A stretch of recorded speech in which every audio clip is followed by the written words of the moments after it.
ఇప్పుడు హిందూ సమాజం కోసం వేణుస్వామి అగ్రెసివ్గా మాట్లాడేది వేణుస్వామి. ఇప్పుడు ఒకసారి చిన్నజీఆర్ స్వామి మీద బాగా విమర్శలు వచ్చినప్పుడు నేను బయటకు వచ్చి నేను ఆర్గ్యుమెంట్ చేసిన. ఆయన చుట్టూ ఉండి తినే దొంగన కొడుకులు కూడా బయటికి రాలే. నేను బయటకు వచ్చి మాట్లాడిన. ఏం విమర్శలు స్వామి? తిరుపతి విమర్శ, తిరుపతిలో భద్రాచలంలో ఆయన గురించి జిఎస్ స్వామి వారి గురించి విమర్శలు వచ్చినప్పుడు నేను మీడియాకి వచ్చి మాట్లాడిన. ఎవడు మాట్లాడలే. జిఎస్ స్వామి వారు పైన తిరుపతి కొండ మీద దహనం చేయొద్దు డెడ్ బాడీలను అని కామెంట్ చేశారు. కామెంట్ చేసినప్పుడు చాలామంది వచ్చి అట్టెట్లా చేయొద్దు డెడ్ బాడీలను అంటే, ఇప్పుడు సపోజ్ మనం జనరల్గా బేసిక్గా చెప్పాలంటే మన ఇంటి పక్కనో మన ఇంటి ముందరనో డెడ్ బాడీ ఉన్నప్పుడు మనం ఇంట్లో ఏదైనా అన్నం తినడానికి ఆలోచించామా? ఇక మరి నేను డెడ్ బాడీ పక్కన అన్నం పెట్టుకొని తింటా అంటే ఏమంటారు? సో అట్లాంటి విమర్శలు నేను బయటకు వచ్చి మాట్లాడిన, నేను చేసిన. సో నేను చాలా ఫేస్ చేసిన వ్యక్తిగతంగా. అంటే ఒకటండి, ఇప్పుడు హిందూ మతాన్ని జ్యోతిషాన్ని వేరు చేసి చూస్తారా మీరు? రెండు ఒకటే కదా. ఇప్పుడు ఇవాళ ఆంధ్రప్రదేశ్ తెలంగాణ రాష్ట్రంలో రెండు తెలుగు రాష్ట్రాలలో జ్యోతిష్యం అంటే వేణుస్వామి, వేణుస్వామి అంటే జ్యోతిష్యం అనేటువంటి స్థాయికి జ్యోతిష్యం రాబడింది అంటే దానికి కారణం ఒకే ఒక్క వ్యక్తి వేణుస్వామి. ఎవ్వడవునన్నా కాదన్నా. ఇవాళ జగన్మోహన్ రెడ్డి ఓడిపోగానే నేను చెప్పిన ప్రిడిక్షన్ ఫెయిల్ అయ్యింది అని నన్ను ఈ స్థాయిలో విమర్శ చేస్తున్నారు అంటే కారణం ఏంది అంటే నా క్రెడిబిలిటీ. నిజంగానే నేను చెప్పిన 10 జరగకపోతే 10 వీడియోలు పెట్టి నన్ను సోషల్ మీడియాలో ఒక ఆట ఆడుకుందరు జనాలు. కానీ ఎవ్వడికి ఏం దొరకట్లా. ఈ ఒకటే వీడియో ఉంది. సో ఈ ఒక్క వీడియో వాడు ప్లే చేయడం కాదు, నేనే చెప్తున్నా. నేను ఆల్రెడీ కూటమి వల్ల ఒకవేళ కూటమి ఉంటే జగన్ ఓడిపోతాడు అని చెప్పిన వీడియో ఉన్నా కూడా నేను దాన్ని నేను అడ్వాన్స్గా తీసుకొచ్చుకొని అడ్వాంటేజ్ తీసుకోవట్లా. ఎందుకు అంటే నా జీవితానికి ఈ ప్రిడిక్షను అతిపెద్ద మలుపు. అంటే మీరు వ్యక్తిగతంగా అనుకున్నారు స్పష్టంగా జగన్మోహన్ రెడ్డి మళ్ళీ సీఎం అవుతారని? ఇక్కడ నాకు ఎవ్వడు చుట్టం కాదు. ఇక్కడ ఏమవుతుంది అంటే బేసికల్లీ మనం ఒక పార్టీకి గెలుస్తుంది అని చెప్పినప్పుడు ఇంకొక పార్టీ ఓడిపోతుంది అని అర్థం.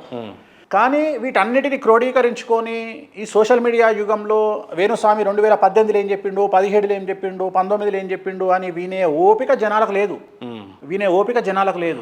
జనాలు లేటెస్ట్ కోరుకుంటారు. ఇవాళ రాస్తారుని ఇన్సిడెంట్ వచ్చింది, ఇవాళ రాస్తారుని ఇన్సిడెంట్ అయిపోయింది, రేపు ఇంకో ఎల్లిగాని ఇన్సిడెంట్, ఎల్లుండి మల్లిగాని ఇన్సిడెంట్.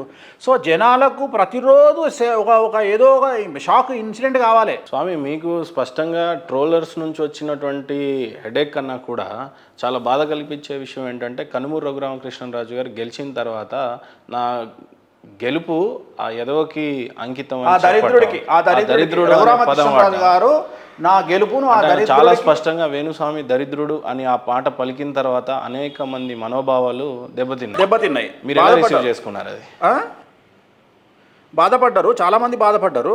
సో ఇది ఒక్కసారి వినండి. రఘురామకృష్ణరాజు గారి గురించి 2017లో నేను చెప్పిన వీడియో.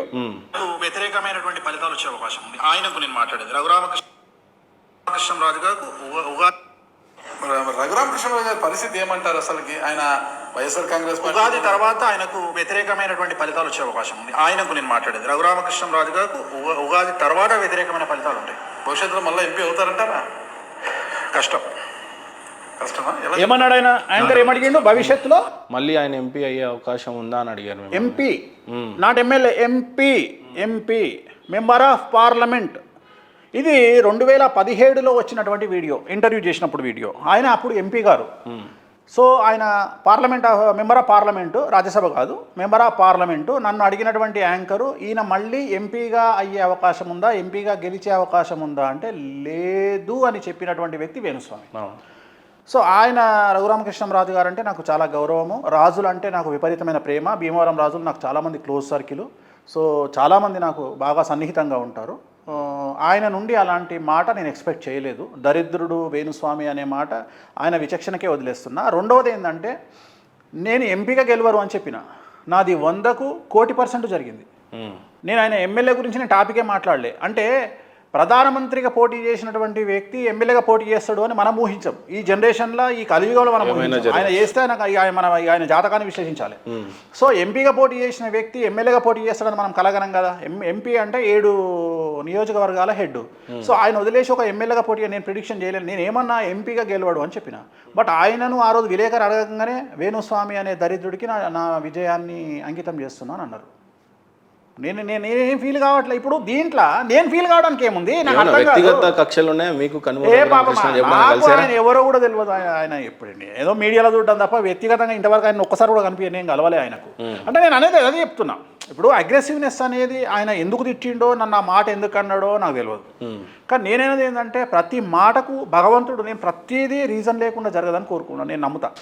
సో ఏదో రీజన్ ఉంటుంది, ఆయన నోటి నుండి నన్ను తిట్టించిండు అంటే ఏదో రీజన్ ఉంటుంది. ఉంటుందా ఆయన భవిష్యత్తు ఏమన్నా బ్రైట్గా ఉండే అదే మళ్ళీ నేను అదే చెప్తున్నా మీకు, నేను ప్రిడిక్షన్స్ చెప్పను ఇప్పుడు. మళ్ళీ మీరు ఓన్లీ పోస్ట్ మార్టం చేయండి, ప్రిడిక్షన్స్ మనం చెప్పము. నేను ఏ ప్రిడిక్షన్ చెప్పను, ఓన్లీ పోస్ట్ మార్టమే చేద్దాము, ప్రిడిక్షన్స్ వద్దు. కానీ ఆయన ఎమ్మెల్యే అయిన తర్వాత కనీసం మినిస్టరో చైర్మన్ అయ్యే పరిస్థితులు ఉండే కదా. ఇక అదే చెప్తున్నా కదా, ఇప్పుడు అది ఆయన ఎక్స్పెక్టేషన్స్ మనం రీచ్ కాలేము. సో నేను ఒకటే నేను చెప్పదలుచుకున్న పాయింట్ ఏంటంటే, ఆయన ఎమ్మెల్యే గురించి నేను మాట్లాడలా, ఆయన ఎంపీగా ఓడిపోతారు అని చెప్పి, గెలవరు అని చెప్పిన, అసలు ఎంపీ టికెటే ఆయనకు రాలేదు. బస్ ఇక్కడ వేణుస్వామి ప్రిడిక్షన్ 100% నిజమైంది, సింపుల్. భూప్రపంచంలో రేపు ఏం జరగబోతుందో చెప్పగలిగే ఏ మానవుడైనా దేవుడితో సమానం అంటే ఒప్పుకుంటారా? 100% ఒప్పుకోను.